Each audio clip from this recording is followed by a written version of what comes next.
can tell you. It's just amazing. But a lot of that has to do with willpower, just willpower. Here's a woman that just doesn't want to end, period, and has no intention of ending as far as she has anything to say about it. It's just built into her zeitgeist, if you want to call it, her spirit or whatever. In any event, I guess women don't have some of the ailments that men have and vice versa, but she didn't have heart conditions and things like that. So once she got through a little bout of cancer, she was in good shape. But she's a dynamo still. I mean, no one can deal with her. But in any event, she's in New York, thank God.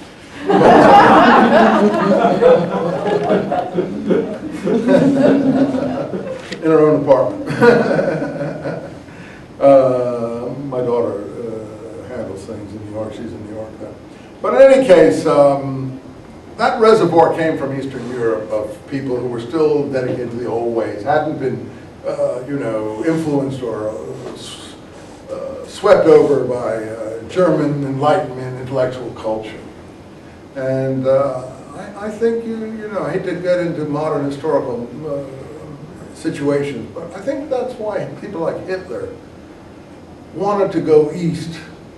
As Hitler called it, the Dracht nach Osten, the drive to the east. Not just for Lebensraum, for the German national, whatever it is he had in his insane mind to create, and to eradicate the peoples, but also to eradicate this Jewish thing that he thought was, polluting German blood or whatever he saw it as at its source, it's just eradicated, period. And unfortunately, I think he succeeded in large part. It's terrible to think that he actually did succeed, but he did succeed to some extent in that regard.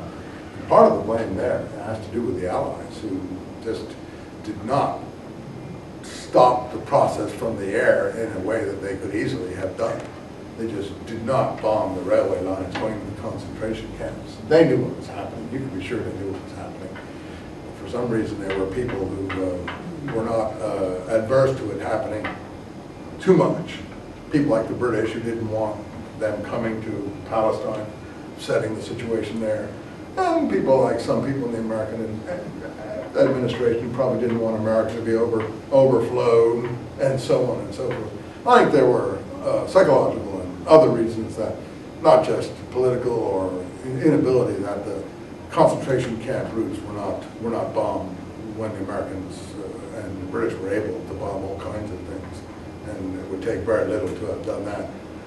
But in any case, forget all that. The point is that he largely did succeed in that goal. I don't think any people has taken the blow that the Jewish people have taken, if you see them as people. These people here were studying out the science, and the historical people saw them as a people, but the Mendelssohn, Jacobson type people, Mendelssohn's descendants, didn't see them as a people anymore.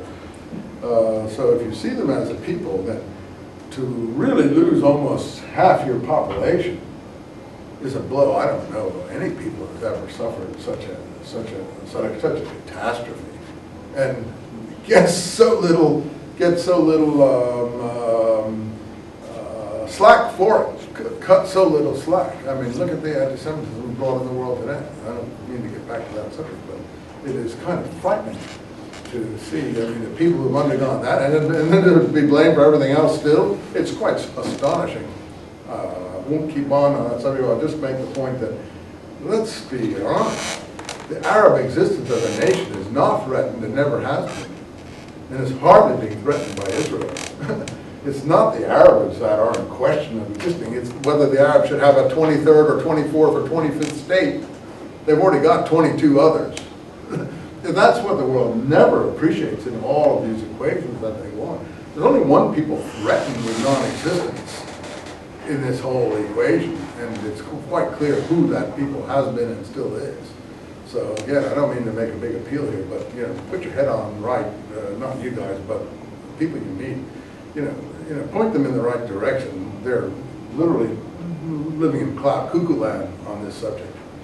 And you know, the Israelis are about the most mild occupiers you could have in an occupation situation. And actually, if the situation were reversed, I would hate to see what the consequences would be. The Israelis have just about done everything and restrained that a people could do in the circumstances that they've been presented with. In any event, leave that aside. What the Germans did do, I think, and what Hitler saw was that this is where this wellspring of population was coming from. And so when he got these areas under his control, he proceeded to the so-called final solution. And, but let's go back to our attempts in the meantime, before we get into Zionism, of these individual leaders to deal with the situation that they were facing. So when we're talking about Krochmal and Geiger and people of that kind, for them, it's the Jewish mission or role to embark on a new cycle of history. So where Reform Judaism is concerned, borrowing some of the things from people like Krochmal, this idea of being a light to the Gentiles, a teacher of the nations, became very big in the mindset when they were revising the prayer book. And in fact, it became the rationale for Reform Judaism, according to people like Abraham Geiger. I mean, you're mostly non-Jewish in this room. I mean, I think it's terribly presumptuous of any group of people to think they're a light to the nations. I mean, that's some of the prophets mention that, I guess, to encourage the people. I don't think that's what the Jews were really trying to do in the Old Testament. They were just trying to live according to certain principles and rules, and some of the prophets maybe in their most inspired felt, oh, we're a light to the nations, or a teacher to the nations, or whatever. And that's very nice to think that, and a little presumptuous to even think that.